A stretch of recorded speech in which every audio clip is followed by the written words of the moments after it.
Dr. Kuik Cheng-Chwee and dear participants, namaste and good afternoon. Welcome to very special webinar on Riskification and Southeast Asian Hedging in the Indo-Pacific by Dr. Kuik Cheng-Chwee. Before we start, let me briefly introduce NICE, Nepal Institute for International Cooperation and Engagement, is a research think tank registered under the Companies Act 2006 of Nepal and working towards bringing in research excellence in the field of international relations, international economy, security and development, and looking for better approaches to enhance international cooperation and relations for a better, peaceful and stable world. Indo-Pacific affairs is one of the major research topic at NICE because we all know that in the Indo-Pacific region, it has emerged as a major center of geostrategic interest. As a political and strategic concept, it has gradually established in the foreign policy direction of some countries, especially the US, India, Japan, and Australia, and it is being exercised by many other in days to come. This research topic basically focuses on Southeast Asia, and the South Pacific and the Indian Ocean. In last 3 years, we have published around 100 of articles and organized more than 50 sessions on Indo-Pacific affairs. To talk on a very important topic of today, as I said, we have Dr. Kuik Cheng-Chwee. Dr. Kuik Cheng-Chwee is a professor in international relations and head of the Center of Asian Studies at Institute of Malaysian and International Studies, National University of Malaysia. He is concurrently a non-resident fellow at the Foreign Policy Institute, the School of Advanced International Studies, Johns Hopkins University, Washington. Previously, Cheng-Chwee was a Postdoctoral Research Associate at the Princeton-Harvard China and the World program and a visiting research program at Oxford University's Department of Politics and International Relations, London. Dr. Kuik's research concentrates on smaller states foreign policy, Southeast Asia, China relations, Asian security, and international relations. He served as head of the writing team of the Government of Malaysia's inaugural defense white paper, published in 2020. Dr. Cheng-Chwee has held consultant position at Oxford, Council of Foreign Relations, and Asian Development Bank. His publication has appeared in peer-reviewed journals and edited books, and his essay, The Essence of Hedging, won the Michael Leifer Memorial Prize by the Institute of Southeast Asian Studies, National University of Singapore. He is co-author with David M. Lampton and Selina Ho of Rivers of Iron, Railroads and Chinese Power in Southeast Asia, published by University of California Press in 2020, and co-edited with Ellis Ba and Sudo of Institutionalizing East Asia, published by Routledge in 2016. His current projects include Hedging in International Relations, Elite Legitimation and Foreign Policy Choices, and the Geopolitics of Infrastructure Connectivity Cooperation. He served on the editorial board of Contemporary Southeast Asia, Australian Journal of International Affairs, Asian Politics and Policy, and International Journal of Asian Studies. He holds an M.Litt from the University of St. Andrews and PhD from Johns Hopkins University.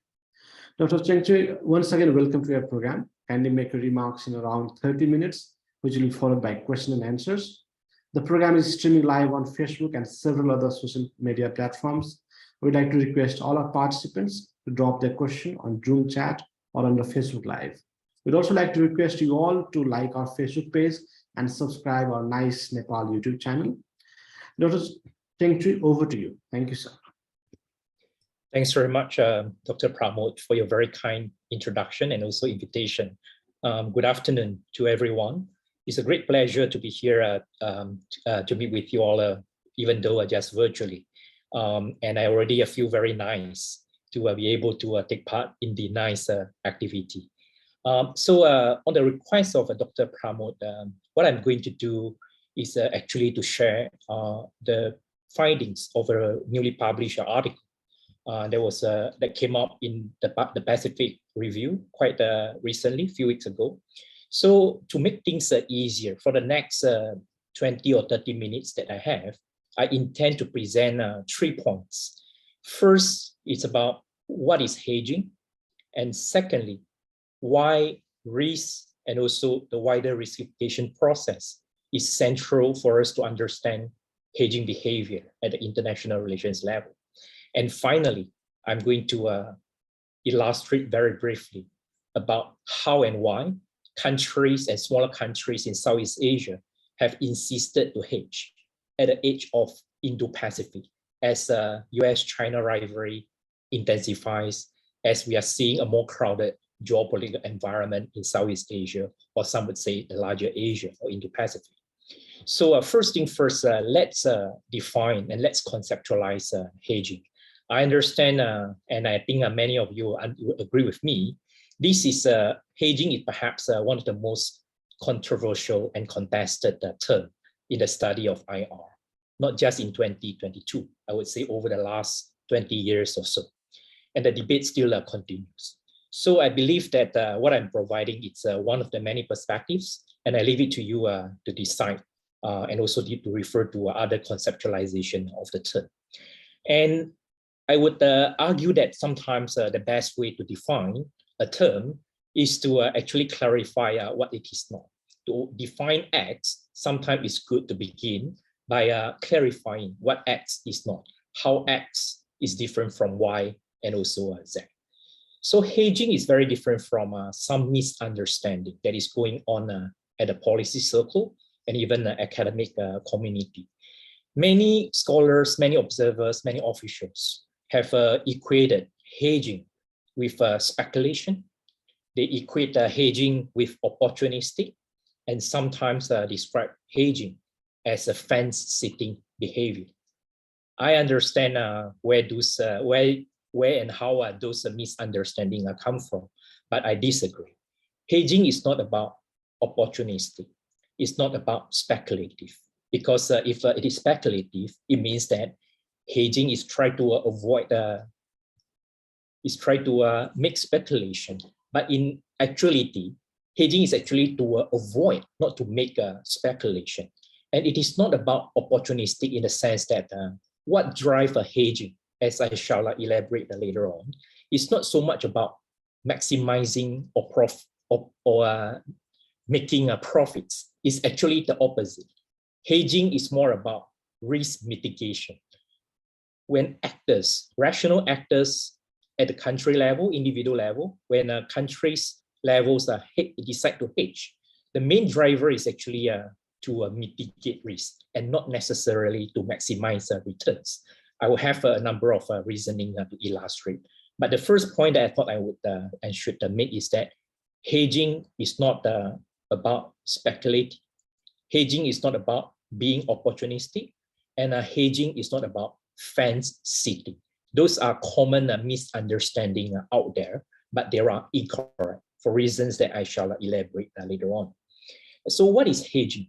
Some equate hedging with another related term that I think all of us as students of IR are very familiar with, which is neutrality, which is about impartiality.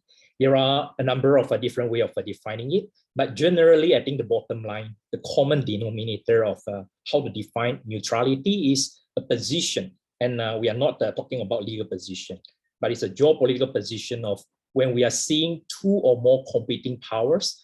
Neutrality position means that we are taking the position of not taking sides. So many describe or equate hedging as not taking sides.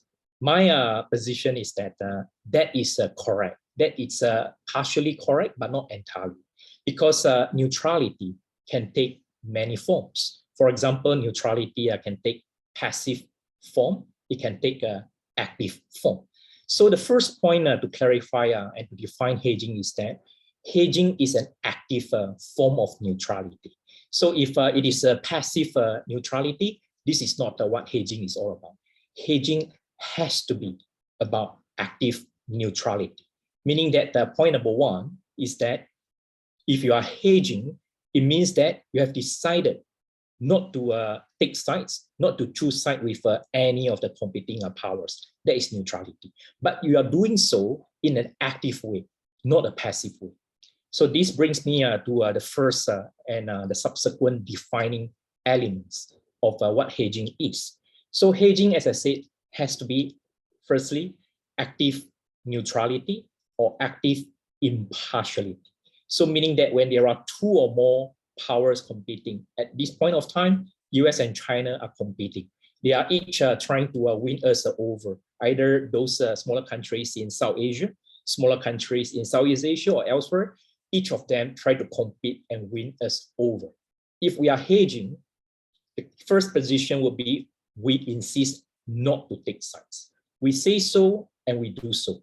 And we are doing that, as I emphasize, not passively, but actively. If you are only holding the neutrality position passively, you are not hedging. It has to be active impartiality. So thanks very much, and apology again for the technical problem. So let me continue the last point that you heard from me. I was trying to unpack and identify three defining elements of hedging that distinguish hedging from other behavior like balancing and also bandwagoning and related behavior like neutrality. I was trying to make clear that neutrality is a part of hedging, but it's not entirely the same with hedging. It's not entirely, hedging is not entirely the same with neutrality in the sense that neutrality takes two forms. One is passive, the other one is active. If a country adopts a passive neutrality, that is not what hedging is all about. Hedging has to be active neutrality. Neutrality in the sense of impartial, that countries have decided not to take sides between US and China or any competing powers. So the first defining element of hedging is active neutrality or active impartiality, not taking sides. And there are two other defining elements that make what hedging is all about. And the second defining element is inclusive diversification, meaning that it's the opposite of you put all eggs in one power's basket. Diversification is an important part of hedging, and you will diversify in a way that is inclusive, not only with one camp over the other. So this second element, inclusive diversification, go hand in hand with the first defining element of active impartiality or active neutrality. And the third defining element that is very important and critical, it's what I would call as prudent contradiction. So meaning that it is a deliberate act of choosing two or more contradictory behavior or action vis-a-vis both competing powers. This is what I would also call as an opposite position. Hedging, it's about opposite position. And as many other writers on hedging has highlighted, hedging is about middle position.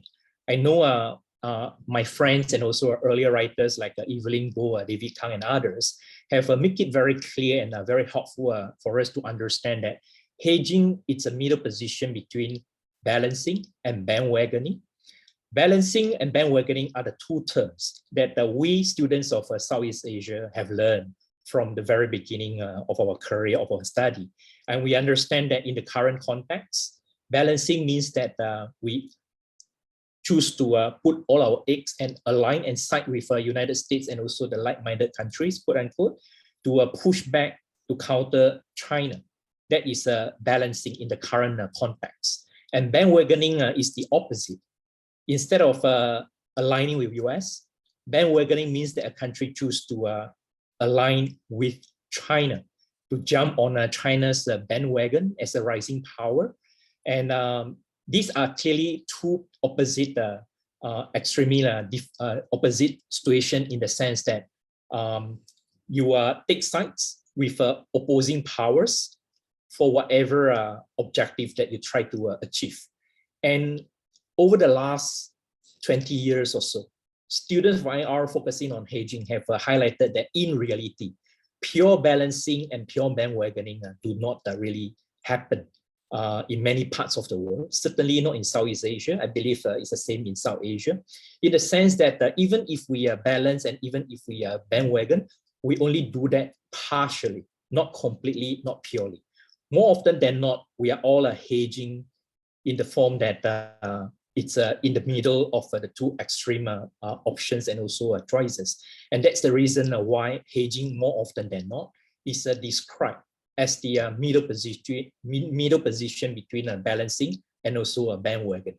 So what we are trying to highlight here is that describing hedging as a middle position is certainly correct, but it is not complete in the sense that hedging is not just a middle position.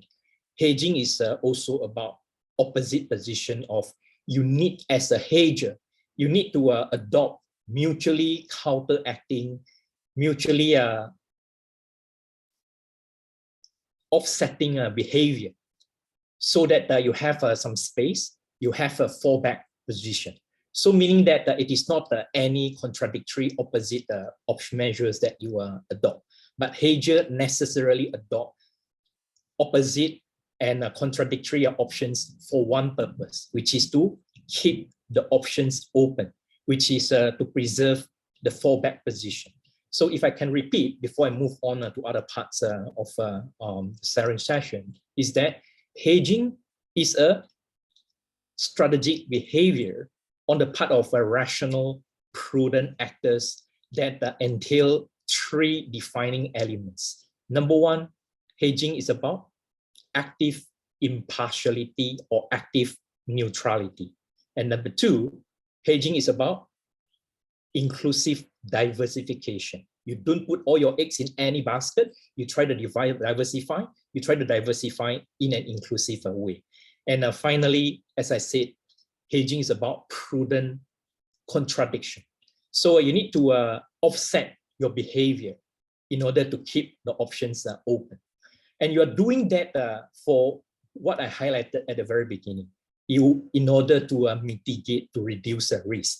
If you want to maximize your benefits, then you should just choose to balance or bandwagon with one of the powers in order to maximize benefits from one over the other. Because we have often heard the notion that neutral hands are empty hands. If you try to emphasize and put a position of neutral, you won't be getting too much benefits from a big actor.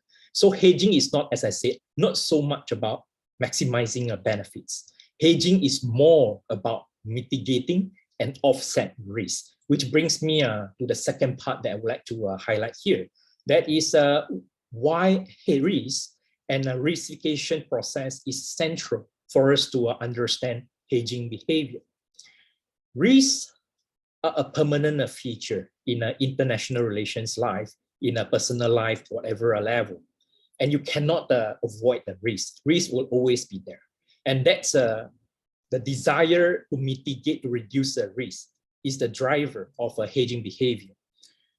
The other point to make is that just like at the international level and also other level in human life, risks are multiple. It is not just one single risk. There are multiple risks. In international relations, there are security risks, there are economic risks, there are political risks.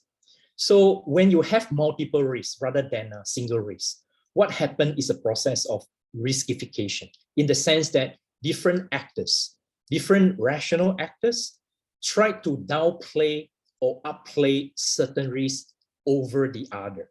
And that is a key element that help us to understand why countries have hedged and why countries have hedged differently, some heavier than the others. This brings me to the third and also the final section of the sharing session that I'm going to form before I receive a question and so comments from all of you.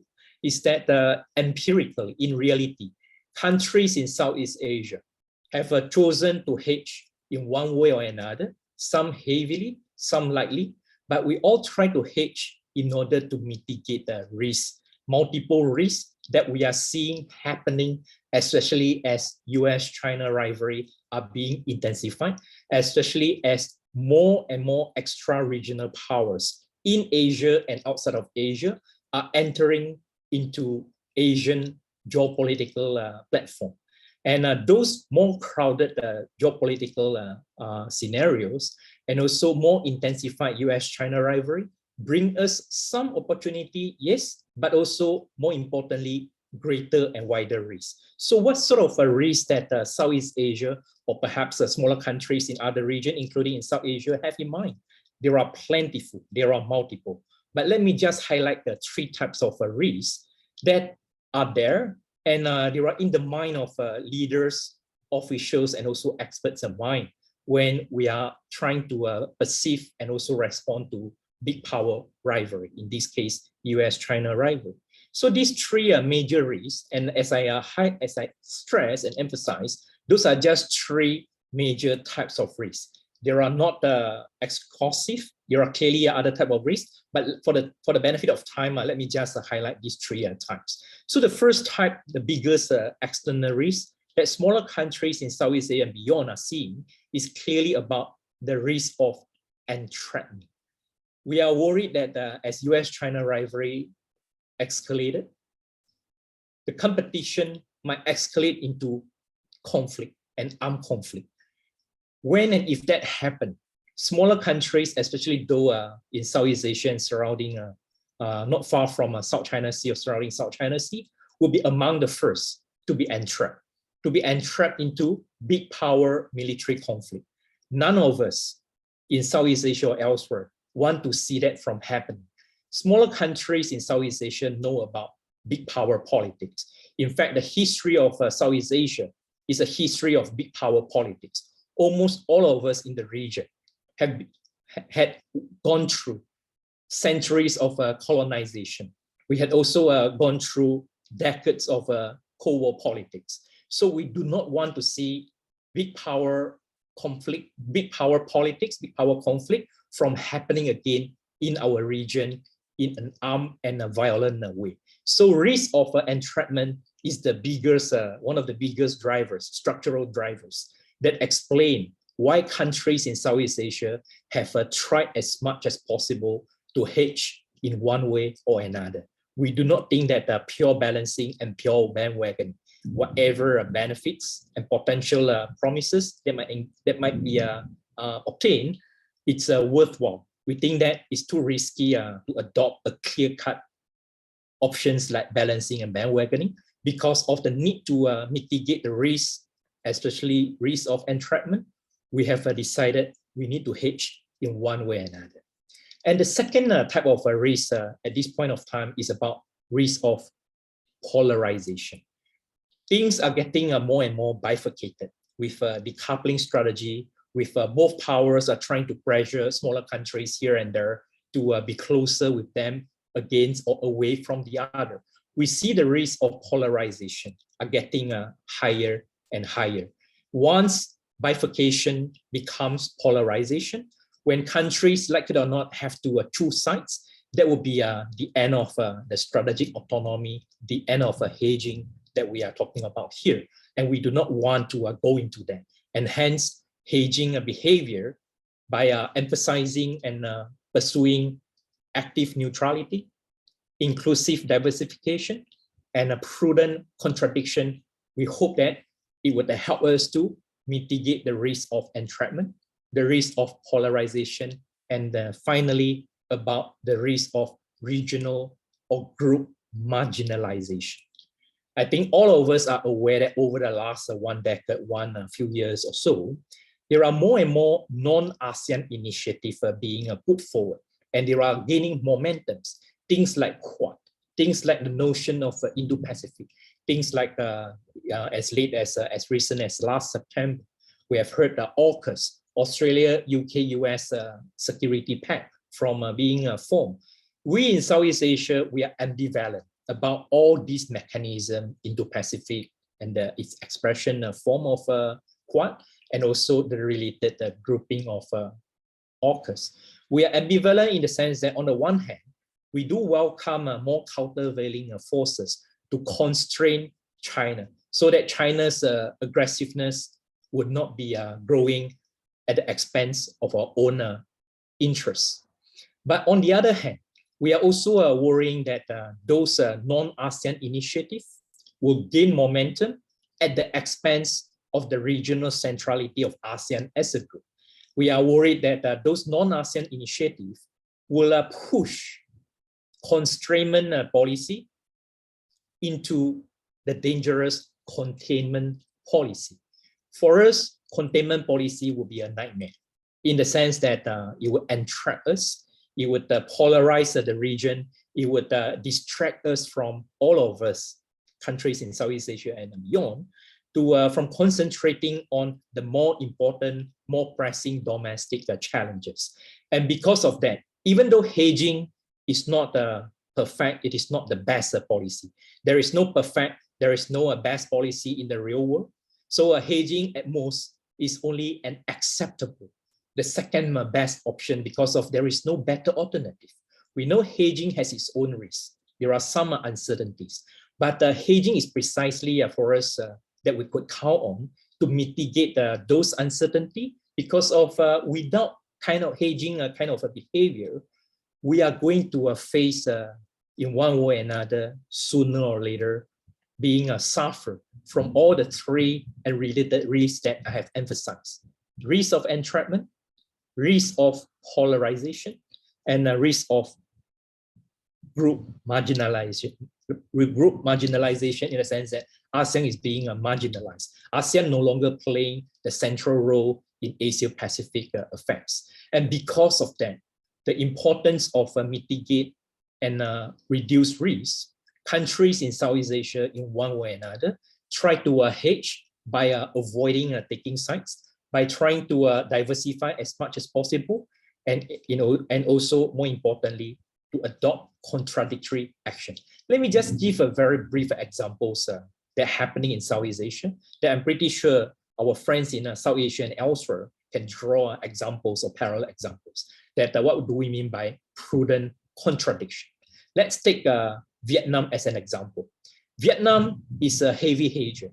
It hedged very heavy because of it's very concerned about the security risk from China, because of South China Sea, because of their long-standing memories about how they are being subjected to the strong China historically for thousands of years. So in reality, fast forward to 21st century, we are seeing Vietnamese leaders under a different leadership of Vietnamese Communist Party have been hedging in one way or another, hedging by adopting opposite position.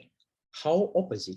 On the one hand, Vietnam has increased defense partnership with many countries and powers even outside of Asia. Those who are concerned about China, for example, United States, former enemy of Vietnam, but now you could see a Vietnam-US defense partnership are getting closer and closer. US aircraft carrier has visited Vietnam twice so far, and there are a lot of traditional and non-traditional security cooperation between the two countries. And Vietnam is not doing that with the United States alone, also with other countries, including India, including Japan, Australia, and many other countries. But on the other hand, at the same time, Vietnam has also adopted some seemingly contradictory option and measures. One recent and latest example is that after CCP's 20th Party Congress, Vietnamese leader was actually the first foreign leader to have met Xi Jinping right after 20th Party Congress.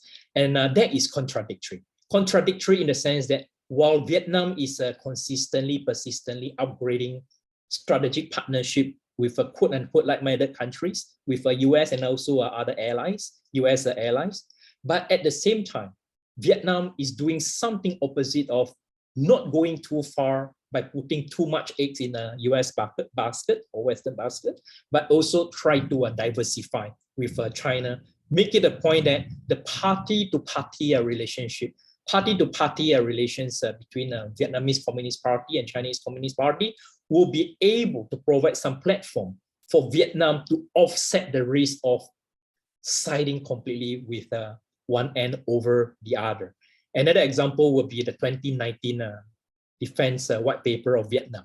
Defense White Paper of 2019 on the part of Vietnam is precisely to underscore the opposite situation of the so-called four no's. And the four no's, if you unpack the contents, it's really about contradictory, prudent contradiction. Not pursuing contradiction for the sake of contradiction, but pursuing contradiction to offset different risks so that Vietnam will have the fallback position regardless of how things will evolve. Whether US will continue to be in the region, whether US security commitment will be here forever or for a long time, regardless of whether China will be more or less aggressive, and regardless whether US and China relations or rivalry will go to another stage. So this prudent contradiction is also shared by many other countries in Southeast Asia. Indonesia under Jokowi would be another good example, in the sense that although Indonesia is not a clement country in South China Sea, but we know that Indonesia is certainly seeing a big stake, security stake and other sovereignty stake in development of South China Sea. And we know that under Jokowi, Indonesia has adopted a very firm and strong position to push back China. For example, launching a number of high-profile military exercises. And President Jokowi made it a point to appear there to send a strong signal to China that Indonesia will not compromise when it comes to territorial and sovereignty issues. But on the other hand, Indonesia, under the same leader, Jokowi, has also adopted a seemingly contradictory policy of pushing and promoting closer and closer pragmatic partnership with China. And this can be seen from very pragmatic connectivity Belt and Road initiative projects that is going on during the Jokowi's time. And these things are continuing.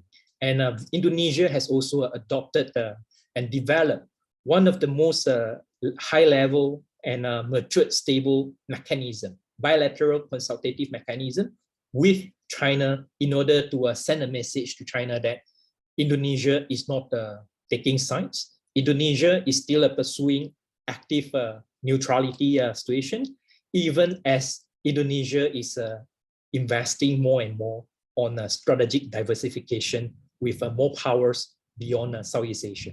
Dr. Pramod, I think I will stop here and certainly welcome questions and also comments from the floor. Back to you, Dr. Pramod. Thank you, sir. Now we have received lots of questions. So before that, let me just thank you for a very enlightening and interesting observation. We really learned a lot because it was really informative. Since we have received lots of questions, without taking much time, let me share them. Whatever we have left, like we have around like 15 minutes. So the first question is, according to you, how will Southeast Asia benefit from the Indo-Pacific economic framework? That has been asked by Sunil on our Facebook. All right, thanks very much, Sunil. Right, it's a very good and timely question. We know that under Biden administration, US has launched IPEF.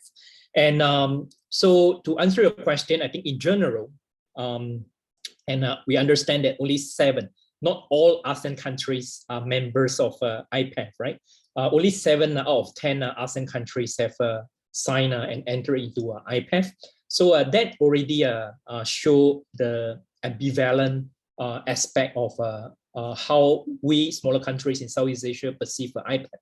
On the one hand, we welcome the economic potentials and developmental opportunities that might come up from IPEF, a US-led mechanism, in light of US withdrawal from TPP during Trump's time. So we welcome any big powers, and especially United States as the strongest power, to also emphasize on economic statecraft rather than just military statecraft. So we welcome that, and we welcome any potentials that can come up with from IPEF. But on the other hand, I think no leaders perhaps will say it openly, but we in Southeast Asia, we are following the development. We can say very frankly that IPEF is not TPP. IPEF is not CPTPP on an important ground. There is no market access the way that we try to expect to hope and get from TPP, and also the CPTPP after Trump withdraw US from TPP. So IPEF in a way is a good opportunity, but it's not as great as TPP. And even if we welcome and continue to be in the TPP, 4 out of 10 ASEAN countries are in CPTPP. We also welcome, and that's consistent with inclusive diversification. We will continue to welcome economic opportunities from other powers, including China's Belt and Road, including Japan, South Korea, New Southern Policy, and then now looks like they are also going to launch their own Indo-Pacific strategy. So we welcome as many economic opportunities as possible, and IPEF happen to be one of them. But again, we are hoping to see some concrete benefits that can be gained from IPEF. I hope I answered your question. Thank you. Sidhendra Sisodia from India, he's asking that Indian Prime Minister talked about ASEAN centrality during Shangri-La Dialogue in June 2018. How India and ASEAN can work together in this global struggle for power. It's out of the context, but still if you want to talk in the framework of Indo-Pacific, because India is part of that, if you want to add something. Another question which I would like to highlight is that China is one of the major economic partners of Southeast Asia, and China has a reservation with the United States Indo-Pacific strategy. How is Southeast Asia going to balance between Indo-Pacific, US Indo-Pacific and China? And there are many questions within this purview, like there are lots of questions on how this rivalry between US and China is going to benefit the region, and many other questions within this rivalry issue. All right, thanks very much. Let me try to focus on the India issue and then move on to the wider Southeast Asia's perception and responses to the broader US-China rivalry.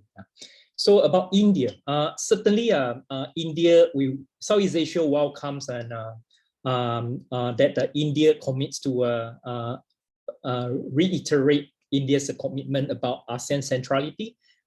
We also welcome many other powers to do that. But again, in reality, we also understand that sometimes there is always a gap between what is being pledged and what is being practiced. And I do think that all powers have demonstrated a mixed record in one way or another. Some intentionally, is because of calculation. Some are unintentionally, but things happen. For example, when it comes to India, we're hoping very much that India will be go ahead, just like any other 15 countries and members of RCEP, to go into RCEP. But eventually, for domestic reason, India decided not to join RCEP in November 2020. So in a way that disappointed some of us in Southeast Asia. And that shows that domestic constraint is still a big constraint when it comes to India's Southeast Asia or India's ASEAN policy. Of course, India is not alone. All other countries are showing that sort of a tendency. US is another example. Earlier on, I mentioned that Trump decided to withdraw US from TPP for a main reason that it's a domestic concern. And even Biden is more committed to engage Southeast Asia bilaterally and multilaterally, but even Biden cannot really overcome the domestic constraint and rejoin TPP and now CPTPP. We understand the domestic constraint, but certainly emphasizing ASEAN centrality is always a good and also a welcome act, but we understand that there will always be some gap over the other.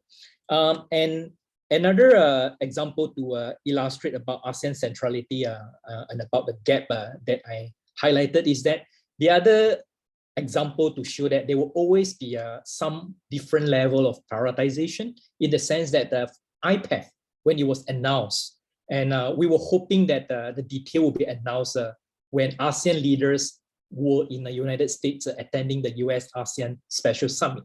But we knew that the administration chose to wait until the Quad meeting in Tokyo to announce the details of IPEF. So from Southeast Asia's point of view, that already indicates that even though US emphasized ASEAN centrality, just like many other powers, but in reality, sometimes over a certain issue, like for example, IPEF, US has chosen or indicates that they emphasize Quad much more than say ASEAN as a regional entity. So that's the first part. About the second part, how Southeast Asia respond, adjust to the reality of US-China intensifying competition and rivalry. this is a structural issue. We in Southeast Asia, as smaller countries, we see that it's a structural issue, it's a top-down issue that no country, no anyone, there will be nobody, not any country can really shape how this structural development will evolve. It can get even worse. We do not know how, we do not know when, but we know that when that happens, if a US-China rivalry continues to intensify and widen from military chessboard to non-military chessboard, we do know that we'll be the first to suffer. And the three risks that I highlighted towards the end of my presentation are clearly in the mind of all leaders of all smaller countries, some more so than the others, but we see them as structural risks in the sense that we know we don't like it, but we know that we cannot do much from stopping them from happening. They will be part and parcel of the risks that are out there. We have to face it. We have to do what we can to actively mitigate in one way or another. And how do you mitigate? You mitigate by insisting not taking sides. You mitigate by try to diversify as much as possible, and you try to mitigate by trying to create a fallback position for everybody, so that even though we can't reduce the rivalry or animosity, we can at least preserve some space to continue to collaborate.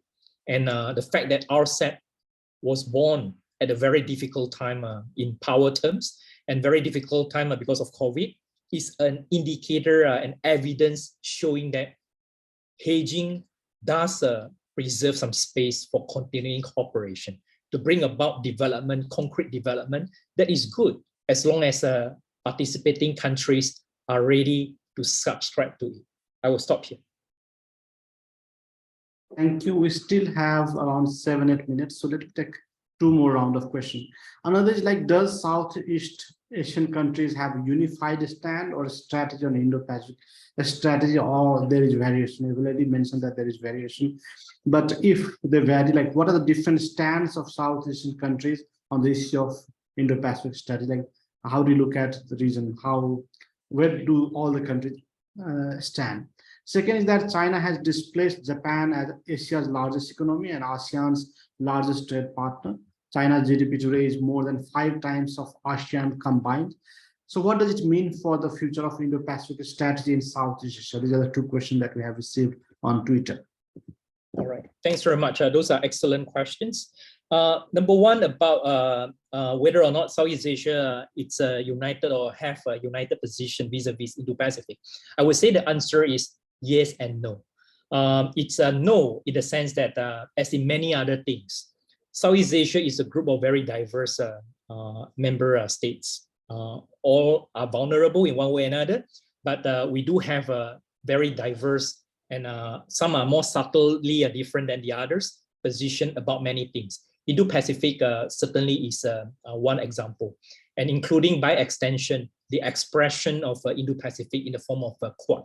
So you could understand that Southeast Asia countries will have a different level of sensitivity and also receptivity about whether, to what extent, in what way we should collaborate with Quad countries. We should collaborate and welcome extra-regional powers announcement and implementation of the Indo-Pacific documents.